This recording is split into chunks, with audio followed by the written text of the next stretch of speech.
I'm honored to introduce Maryon, who is here with us on set. Maryon, please tell us your story. Thank you. Well, when I was 26 years old, I'm 30 now, I was sleeping with my best friend, actually. Him and I were best friends from age 11 up until he passed away when he was 28. We dated for 2 years, and then we broke up for a lot of reasons. And we made the mistake to sleep around here and there after our relationship, and I got pregnant between changing from one brand of birth control to another. And that night at my apartment, when he bought the pregnancy test, I remember taking it and sitting in the restroom and just looking at it and it being positive. And I'm someone that's always thinking a lot, too much all the time. And at that moment, my mind just went blank. And so he walks into the restroom and he's like, "Hey, ¿qué pasó? Like, are you okay?" And I'm like, "Yeah, I gave it to him, and he saw it, and he's like, "Oh, we're gonna be okay. We're, you know, I'm gonna be here for you, and we're gonna do this, and it's gonna be okay. We're not kids. We're 26. You know, we can do this." And I was like, "Oh, yeah." And I went to bed. He went to bed with me. The whole time I wasn't thinking, just blank, just I don't know.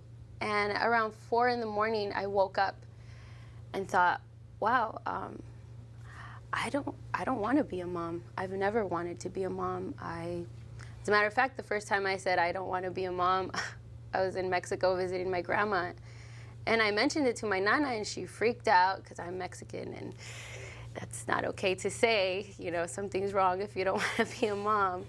And she talked to my mom, "Why is the niña saying this?" And I'm like, "I don't know, Mom, because she doesn't want to be a mom." So I've never wanted to. I'm 30, like I said, and I still don't want to be a mom. And my partner at the time knew that. And I woke up at 4 in the morning. And I told him, "Hey, I don't want to do this. I can't. I think when you have a child, at the very least, you should want to have that child." And again, he was great, and he said, "Yeah, I know you don't, you know, but I'm here for you whether you do or you don't, because I love you." And so I started doing a bunch of research. I mean, I had always been pro-choice. I was a little arrogant. I knew I wouldn't do it ever because I was taking care of myself. So I did a lot of research, and a big statistic that stood out to me when I was Googling stuff was that 1 in 3 women have an abortion before the age of 45. And as a Hispanic woman, I thought, that can't be right. There's a bunch of women in my family, I know no one's had an abortion. So I decided to tell everybody. I was like, I'm going to tell everybody. I'm going to tell my friends, my coworkers, my family. And I was in for a rude awakening. It turned out a lot of people were upset at me. To this day, 4 years later, there's people that don't talk to me for that decision. But I also found out that almost everyone around me has had an abortion. I had tias, which means aunts, tell me their story that they had never told anyone in 40 years, didn't tell anybody. I had my mom tell me hers. My bestest friends, who I thought confided in me, tell me, "Yeah, I had one. I never told anybody." I had guy friends tell me, "You know, remember that girlfriend I had? Yeah, we had one." And just everyone all around coming to me, and even now people come to me to talk because it's so taboo, and that's why I said yes to coming here, even though I'm so nervous. Because I come from a culture that's an amazing culture. I love being Mexican, but it's a terrible thing to say you had an abortion. And another thing I found was that a lot of abortions happen in convents where the nuns are virgins. Weird.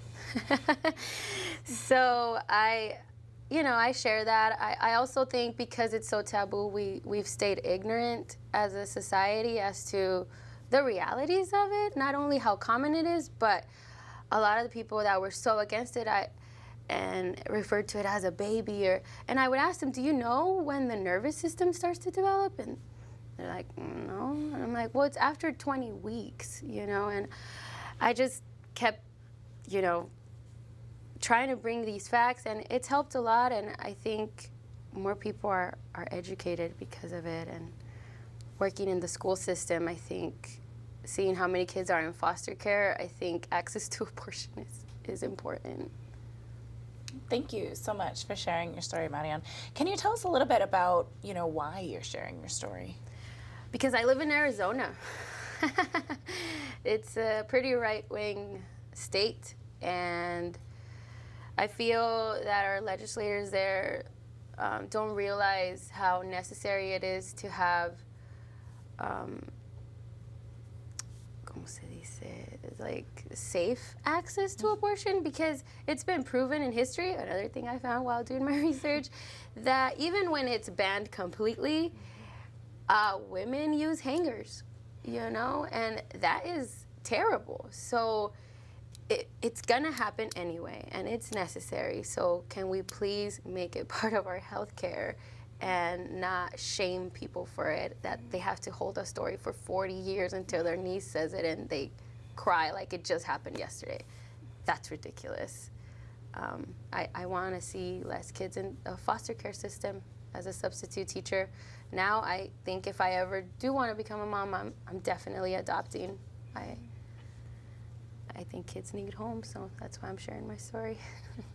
Thank you so much for sharing. And you make a good point that there's no such thing as no abortion. There's just safe and unsafe abortion. Exactly. So we need to make sure that access remains available and safe for everyone. So thank you.